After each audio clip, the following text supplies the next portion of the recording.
Hello बच्चों, आप सभी का हमारे चैनल यूएस वर्चुअल कैंपस में स्वागत है। मैं हूं उदय शंकर। बच्चों, आज के इस वीडियो सेशन में हम लोग बात करेंगे अग्निवीर को लेकर के।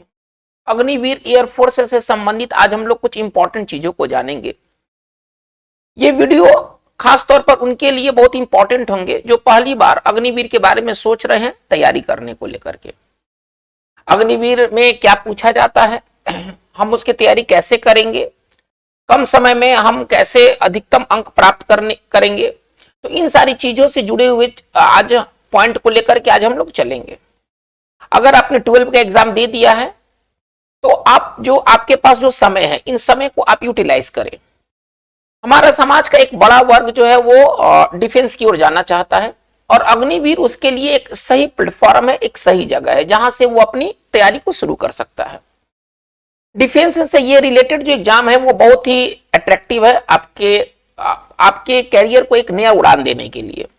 तो चलिए आज की इस वीडियो सेशन में हम लोग बात करेंगे कि अग्निवीर के तहत एयरफोर्स में हम इंग्लिश की तैयारी कैसे करें। आप जैसे कि जानते हैं कि अग्निवीर में इंग्लिश के अलावा फिजिक्स, मैथमेटिक्स, जीके इत्यादि भी पूछे जाते हैं, लेकिन इस वीडियो सेशन में हम लोग ज्यादातर बात करेंगे इंग्लिश को लेकर के। बाकी जो दूसरे सब्जेक्ट है कि मैथमेटिक्स को कैसे तैयार करें, फिजिक्स को कैसे लेके चले, तो इसको हम आगे के वीडियोस में लेकर आएंगे। आज की इस वीडियो सेशन में हम लोग बात करेंगे कि आप इंग्लिश की तैयारी कैसे करेंगे। अगर आप ऑफलाइन क्लास चाहते हैं अग्निवीर और बाकी डिफेंस रिलेटेड एग्जाम्स के लिए, तो आप इस पते पर आप कंसल्ट कर सकते हैं। यह हमारा नंबर है ना, आप इस नंबर पर व्हाट्सएप अवेलेबल है। जानकारी के लिए आपको जो जानकारी लेना है आप इस नंबर से व्हाट्सएप से जुड़ जाएं और आपको जो जानकारी लेना है वो आपको जानकारी प्राप्त हो जाएगी। नंबर एक बार मैं पढ़कर सुना देता हूं, 9470231222। एक बार फिर से 9470231222। तो चलिए बच्चों, आज के इस वीडियो सेशन में हम लोग इंग्लिश के सिलेबस को पहले देख लें कि इंग्लिश में क्या पूछा जाता है और जो टॉपिक्स हैं जो कि अग्निवीर इंग्लिश में पूछे जाते हैं हम उनकी तैयारी कैसे करेंगे कम समय में। चलिए सबसे पहले हम लोग अग्निवीर से जुड़े हुए हम लोग सिलेबस और स्ट्रेटेजी को लेकर चलेंगे। ये सिलेबस क्या है, उसके लिए स्ट्रेटेजी क्या है, अग्निवीर में क्या क्या पूछा जाता है और उस चीज को पूरा करने के लिए हमारे पास क्या क्या रणनीति होनी चाहिए। चलिए सबसे पहले अग्निवीर में जो पूछा जाता है सब्जेक्ट है वो, जैसे कि मैंने अभी कहा है कि इंग्लिश, मैथमेटिक्स, फिजिक्स, रीजनिंग और जनरल अवेयरनेस, जिसको हम जीके के तौर पर जानते हैं। ठीक है ना। चलिए अब हम लोग आगे बढ़ते हैं। तो एयरफोर्स के दो टाइप हैं, आप इनको जरूर जानते होंगे, एक्स ग्रुप और वाई ग्रुप। ठीक है ना। एयरफोर्स के दो ग्रुप हैं, एक्स ग्रुप और वाई ग्रुप। एक्स ग्रुप जो है ना वो उसमें मैथ, फिजिक्स और इंग्लिश होता है। वाई ग्रुप में इंग्लिश, रीजनिंग और जनरल अवेयरनेस होता है। ये एक्स ग्रुप और वाई ग्रुप के सैलरी में थोड़े से अंतर होते हैं। आप ऐसे समझिए कि एक हुआ टेक और एक हुआ नॉन टेक। ठीक है ना। तो वाई ग्रुप जो है वो नॉन टेक है और जो एक्स ग्रुप है वो टेक है। ठीक है ना। इसके कार्यशैली में, पेमेंट में और कुछ फैसिलिटीज में थोड़े से अंतर है, बहुत बड़ा अंतर नहीं है। चलिए अब हम लोग बात करेंगे एक्स ग्रुप एग्जाम पैटर्न को लेकर चलेंगे कि एक्स ग्रुप मतलब टेक। एक्स ग्रुप का मतलब टेक। टेक में क्या क्या पूछा जाता है, मैथ कितने नंबर के आते हैं, फिजिक्स के कितने नंबर के होते हैं, इन सारे फंडामेंटल पहले चीजों को हम लोग देख लेते हैं। तो एक्स ग्रुप का एग्जाम पैटर्न क्या है, मैथ में आता है सवाल टोटल 25 नंबर के होते हैं और इसके लिए टाइम आपको 20 मिनट दिया जाता है। मतलब 25 क्वेश्चन को हल करने के लिए आपके पास जो समय है वो 20 मिनट का समय है। फिजिक्स में सवाल आते हैं 25, आपको मार्क्स मिलेंगे 25 और टाइम आपके लिए दिया जाएगा, इसको हल करने के लिए 20 मिनट दिया जाएगा। यानी कि फिजिक्स और मैथ का क्वेश्चन और टाइम एक ही है ना। दोनों में 25-25 सवाल, दोनों के लिए 25-25 नंबर और दोनों के लिए 20-20 मिनट। ठीक है। चलिए अगर हम एक्स ग्रुप की अगर हम इंग्लिश के बारे में बात करें तो यहां पर क्वेश्चन जो है वो 20 है। 20 क्वेश्चन के लिए 20 नंबर है और 20 मिनट इसके लिए टाइम है। इसका जो टाइम होगा वो 20 मिनट होगा। ठीक है। यानी कि तीनों के लिए आपके पास 20-20 मिनट का समय है और जो टोटल जो नंबर हो गए वो कितने हो गए आप यहां से काउंट कर सकते हैं। ये फिजिक्स मैथ 25 नंबर के हो गए, फिजिक्स 25 नंबर, ये 50 नंबर और ये जो आपके इंग्लिश आ गए वो 20 नंबर के। यानी कि जो हमारा जो एक्स ग्रुप है, ये हमारा टोटल 70 मार्क्स का हुआ। एक्स ग्रुप है आपका टोटल 70 मार्क्स का हुआ। ज्यादातर अगर आप 80% है ना सिलेक्शन होने के लिए, फाइनल सिलेक्शन के लिए 80% कम से कम चाहिए। 80% या 80% से ऊपर है तो आपके सफलता के चांस बढ़ जाएंगे। यदि आप 80% से नीचे है तो चांस थोड़ा सा आपका कमजोर हो जाता है। किसी भी आप एक्स ग्रुप बात करिए, वाई ग्रुप में बात करें, 80% आपको 80% प्लस चाहिए ही चाहिए, क्योंकि इतना घोर कंपटीशन है कि 80% से बिलो पर संभावनाएं कम है कि आपका फाइनल हो पाएगा। तो बच्चों इसमें 70 मार्क्स का आपको 80% या उससे अधिक लाना जरूरी है अगर फाइनल सिलेक्शन की बात किया जाए तो। वाई ग्रुप में भी वही चीज है। चलिए अब हम लोग वाई ग्रुप का थोड़ा सा स्कीम देख लेते हैं। वाई ग्रुप और एक्स ग्रुप का इंग्लिश सेम है, ठीक है ना, क्योंकि जैसे कि मैंने आपको बताया है कि वाई ग्रुप में क्या क्या पूछा जाता है, इंग्लिश पूछा जाता है, और एक्स ग्रुप में भी इंग्लिश है। इन दोनों का इंग्लिश का क्वेश्चन समान है, ठीक है ना। दोनों में 20-20 नंबर के सवाल पूछे जाते हैं। इसमें 20 सवाल होगा, 20 क्वेश्चन होगा, और मार्क्स जो होंगे वो 20 होंगे, और 20 मार्क्स के सवाल होंगे। एक्स और वाई ग्रुप का सेम सिलेबस है। चलिए अब इस 20 सवाल में किस एरिया से क्या पूछा जाता है थोड़ा सा हम लोग उसको देख लेते हैं। इसमें 20 क्वेश्चन में कुछ क्वेश्चन ग्रामर के होते हैं, कुछ क्वेश्चन आपके वोकैब वर्ड्स के होंगे, और कुछ क्वेश्चन जो होंगे कॉम्प्रिहेंशन के तौर पर पूछे जाएंगे, ठीक है। चलिए अब हम लोगों को यह देखना है कि ग्रामर के कितने क्वेश्चन हैं, वोकैब वर्ड, वोकैब का मतलब अगर नहीं समझ में आ रहा है तो आप समझिए वर्ड, ठीक है ना। वर्ड से कितने सवाल हैं और कॉम्प्रिहेंशन से कितने नंबर के सवाल पूछे जाते हैं। चलिए ग्रामर से पहले टॉपिक्स देख लेते हैं कि ग्रामर के टॉपिक्स में कौन कौन से टॉपिक्स हैं जिनसे कि सवाल पूछा जाता है। तो ग्रामर के अंतर्गत आता है determiner, noun, adjective, adverb, preposition, conjunction, models, verbs, ठीक है ना। वर्ब्स में आपको पढ़ना है इन्फिनिटिव, वर्ब्स को और तोड़ के अगर हम बात करें तो इन्फिनिटिव, जीरंड और पार्टिसिपल, ये तीन चीज आपको वर्ब्स के अंतर्गत पढ़ाई करना है।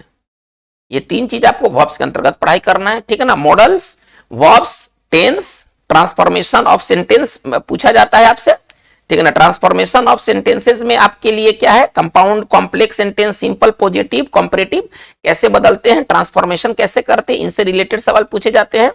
फिर फॉर्मेशन ऑफ वर्ड्स, फिर अफर्मेटिव, निगेटिव, ये सब बदलने को दिया जाता है, मतलब आप कैसे ट्रांसफॉर्म करेंगे चीजों को, आप कैसे ट्रांसफॉर्म करेंगे। 1 मिनट, ये नंबर 11 हटा दिया जाए, ठीक है ना। ये नंबर 10 है आपका, यानी कि ट्रांसफॉर्मेशन ऑफ सेंटेंस में compound, complex, simple, positive, comparative, superlative ये आपस में बदलने के लिए दिया जाता है। आपको कंपाउंड सेंटेंस दे देगा, पूछेगा कि इसको कॉम्प्लेक्स में हम कैसे बदलेंगे।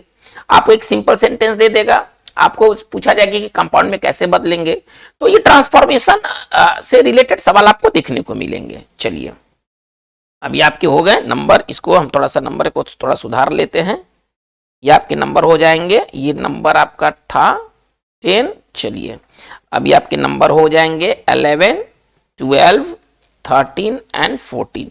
चलिए अब थोड़ा सा देखा जाए फॉर्मेशन ऑफ वर्ड से रिलेटेड सवाल कहां से आते हैं। तो नाउन को आप वर्ब में कैसे कन्वर्ट करेंगे, वर्ड्स को फॉर्मेशन ऑफ वर्ड से सवाल कैसे होते हैं, तो नाउन को वर्ब में कैसे कन्वर्ट करेंगे, ठीक है ना। एडजेक्टिव को मतलब नाउन को आप कैसे वर्ब और एडजेक्टिव में कन्वर्ट करेंगे, एडजेक्टिव को कैसे आप नाउन और वर्ब के रूप में कन्वर्ट करेंगे, तो इनसे जुड़े हुए सवाल आपको देखने को मिलेंगे। फिर क्लॉज में, फिर क्लॉज से रिलेटेड सवाल पूछा जाएगा, नाउन क्लॉज क्या है, एडवर्ब क्लॉज क्या है, रिलेटिव क्लॉज क्या है, ये सब इंग्लिश के सिलेबस है, ठीक है ना। ये सब इंग्लिश के सिलेबस है। वॉइस से रिलेटेड सवाल आएंगे, नरेशन से रिलेटेड सवाल आएंगे, तो ये सारे सिलेबस हैं इंग्लिश का, ठीक है ना। कि एयरफोर्स है ना, टेक्निकल और नॉन टेक्निकल में रिलेटेड किस फील्ड से कौन कौन से सवाल पूछे जाते हैं। तो ग्रामर से रिलेटेड हमारे इतने सवाल हैं, ठीक है ना। ग्रामर का ये सारा सिलेबस है जिससे कि सवाल आपको देखने को मिलेंगे, ठीक है ना।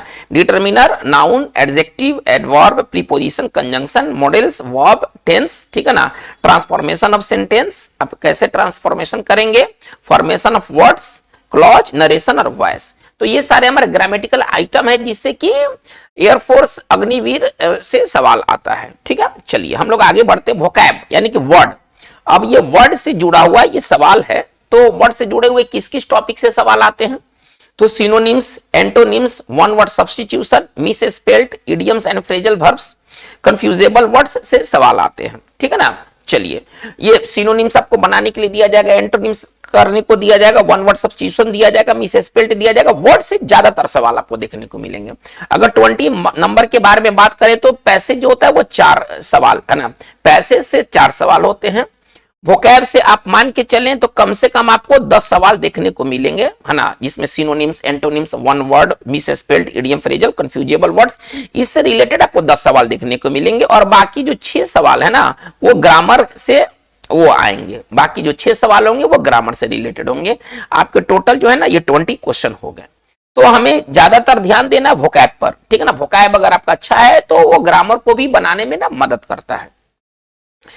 चलिए, अब अंग्रेजी में 20 में 20 कैसे प्राप्त करें, अब इसके लिए हमारी रणनीति क्या है। ये तो सिलेबस, यहां तो हमने सिलेबस के बारे में बात किया कि हमारा सिलेबस क्या है। तो बच्चों हमारा ग्रामर से ये रिलेटेड है, इसमें 6 प्रश्न ग्रामर से होते हैं, ठीक है ना। ज्यादा से ज्यादा 6 प्रश्न ग्रामर के होंगे। टॉपिक्स, इतना टॉपिक्स है, इतने टॉपिक्स में 6 क्वेश्चन ग्रामर के होंगे। चलिए ठीक है। वोकैब में आप मान के चलिए कि 10 नंबर के यहाँ पर 10 क्वेश्चन जो होंगे वो आपके वोकैब से पूछे जाएंगे, और 4 जो सवाल होंगे वो कॉम्प्रिहेंशन के ये फिक्स होते हैं। चलिए, अब हमें इसके लिए रणनीति क्या बनाना है। चलिए, हमें कौन सा किताब पढ़ें ग्रामर को ठीक करने के लिए, वर्ड को ठीक करने के लिए हम क्या करें, ये सारी बातें इस वीडियो सेशन में आपको देखने को मिलेगा। तो रेन मार्टिन के ग्रामर के बुक पढ़ें, ठीक है। आपको कौन सा किताब की ओर जाना चाहिए, किताब तो बाजार में अनेकों हैं, लेकिन रेन मार्टिन की किताब एक बैलेंस किताब, एक बढ़िया किताब है ना। ये वैसा किताब है जिसको एक आम स्टूडेंट इसको समझ सकता है आसानी से। तो और एक्सरसाइज को 1 से ज्यादा बार बनाए, इसमें काफी एक्सरसाइज दिए गए हैं, ठीक है ना। खासतौर पर ट्रांसफॉर्मेशन जो टॉपिक है ना, आप इसके लिए रेन मार्टिन को पकड़े। ट्रांसफॉर्मेशन चैप्टर के लिए जो उसमें दिखाया गया है, ट्रांसफॉर्मेशन चैप्टर के लिए, क्लॉज चैप्टर के लिए, ठीक है ना। चलिए, आप रेन मार्टिन को पकड़े, ये बढ़िया किताब है और इस पर काफी एक्सरसाइज भी दिए गए, तो एक्सरसाइज बनाने से ना आपका कॉन्फिडेंस बढ़ेगा। चलिए, वोकैब को अच्छा करने के लिए, ठीक है ना, किसी इंग्लिश न्यूज़पेपर को 1 या 2 घंटा पढ़े, जरूर पढ़े। इंग्लिश न्यूज़पेपर में सब कुछ आपको मिलेगा, वोकैब के अलावा उसमें ग्रामर की भी बहुत सारी बातें आपको दिखाई देगी, समझ में आएगा कि कैसे वर्ड का इस्तेमाल हुआ है, कैसे ग्रामर के स्ट्रक्चर का इस्तेमाल हुआ है। पेपर केवल वर्ड ही नहीं, बहुत कुछ सुधार करने में मदद करता है, ठीक है ना, बहुत कुछ सुधार करने में मदद करता है। वोकैब को अच्छा करने के लिए आपको क्या करना चाहिए पेपर के अलावा, ठीक है ना। Words are important by S C Hardwick, है ना। जो वर्ड्स आर इंपॉर्टेंट है एससी हार्डविक राइटर द्वारा, है ना, इसके लिए वॉल्यूम 1 to 3 को जरूर पढ़े। और इसके लिए आपको कहीं कुछ जाने की जरूरत नहीं है। हमारा यूएस वर्चुअल कैंपस, है ना, ये जो चैनल है, जिस चैनल पर हम लोग अभी बात कर रहे हैं ना, इसके आप प्लेलिस्ट में चले जाइए, आप इसके प्लेलिस्ट में चले जाइए। प्लेलिस्ट में एससी हार्डविक का प्लेलिस्ट बना हुआ है, हार्डविक के नाम से प्लेलिस्ट है। प्लेलिस्ट जो है ना वो हार्डविक के नाम से है, आप हार्डविक के नाम से प्लेलिस्ट ओपन कीजिएगा, आपको ये सारे वॉल्यूम 1, वॉल्यूम 2 और वॉल्यूम 3 के वर्ड्स दिए गए हैं। आपको कहीं खोजने की जरूरत नहीं है, इस चैनल पर आप चले जाइए, उसके प्लेलिस्ट में जाइए। प्लेलिस्ट में जब आप जाएंगे तो आप थोड़ा सा आप ऊपर नीचे करें अपने सेलफोन को, आपको एससी हार्डविक का मिलेगा। उसमें अभी के समय में 40 से ज्यादा वीडियोस हैं, तो उसमें वॉल्यूम 1, वॉल्यूम 2 और वॉल्यूम 3 के वर्ड्स आपको वो प्राप्त हो जाएंगे। आप उनसे अपना नोट्स बना सकते हैं, आपको ज्यादा मेहनत करने की आवश्यकता नहीं है। चलिए, इडियम्स, फ्रेजल वर्ब्स, है ना, वन वर्ड सब्स्टिट्यूशन, मिसस्पेल्ड और फिल इन द ब्लैंक्स के लिए क्या करें, है ना। ये सब बहुत अच्छा सेगमेंट है, इससे ना सवाल तुरंत बनते हैं और एकदम सही बनते हैं। तो ये सब एग्जाम में जाने के पहले आप अपना इडियम्स, फ्रेजल वर्ब इत्यादि तगड़ा कर ले। इसके लिए क्या करें, ऑब्जेक्टिव इंग्लिश, है ना, आर.एस. अग्रवाल को पढ़ें, ठीक है ना। आर.एस. अग्रवाल राइटर हैं, आप इनको ऑब्जेक्टिव इंग्लिश ले ले, और ये topic idioms, phrasal verbs, one word आप इन किताब से पढ़ सकते हैं, जो कि काफी फलदायी होगा, ठीक है ना। इंटर स्तरीय परीक्षा, आपको मान लीजिए कि आपको अग्निवीर का एयरफोर्स देना है, आपको देना है एयरफोर्स, इससे कोई मतलब नहीं है। आप एमटीएस जो एसएससी लेता है एग्जाम, एमटीएस का, सीएचएसएल का जो कि एसएससी लेता है, एनडीए जो कि यूपीएससी लेता है, आप इसके क्वेश्चन को बना ले, प्रीवियस ईयर क्वेश्चन 5 साल के क्वेश्चन को आप बना ले, ठीक है। आपको एग्जाम देना एयरफोर्स का, ये जो एमटीएस और सीएचएसएल जो है ना, इसके क्वेश्चन बहुत लड़ाता है, हूबहू लड़ाता है, खासतौर पर anto, syno, one word, idiom, phrase, misspelled, ये समझिए कि ये इसका जादुई काम करेगा, आपको इसका जादुई फल मिलेगा। अगर आप एमटीएस, आपको कुछ नहीं करना है, आप एमटीएस, सीएचएसएल के 5 वर्ष का आप प्रीवियस ईयर बना के एकदम चले जाइए एग्जाम, और मेरी दावा है कि आप 20 में 20 प्राप्त करेंगे, 20 में 19 नहीं 20 में 20 प्राप्त करेंगे। कुछ नहीं करना है, आप अगर एनडीए की क्वेश्चन नहीं बना सकते हैं, आप एसएससी का कोई गाइड ले लीजिए जिसमें कि एमटीएस और सीएचएसएल का आपको प्रीवियस ईयर का क्वेश्चन दिया गया हो। चूंकि देखिए इसमें 25-25 सवाल पूछा जाता है, सीएचएसएल में 25 सवाल, एमटीएस में 25 सवाल, और एयरफोर्स में कितना सवाल, एयरफोर्स में आपके हो गए 20 सवाल, ठीक है ना, तो लगभग बराबर ही है, ठीक है ना। आप इन सारे प्रैक्टिस पेपर को एक बार बना ले, जो नहीं समझ में आ रहा तो रट्टा मार ले, एकदम 20 में 20 आप गेन करेंगे।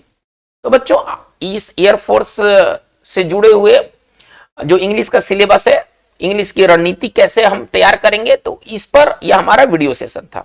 आपको ये वीडियो कैसा लगा, आप अपनी फीडबैक जरूर दें। आपको अगर अच्छा लगा है, खराब लगा है, इसमें और क्या सुधार किया जा सकता है, इसके बारे में जरूर चर्चा करें आप। अगर आप नए हैं और चैनल को सब्सक्राइब नहीं किया है तो आप काइंडली चैनल को सब्सक्राइब कर लें। आज की बात बस इतना ही। Thank you very much.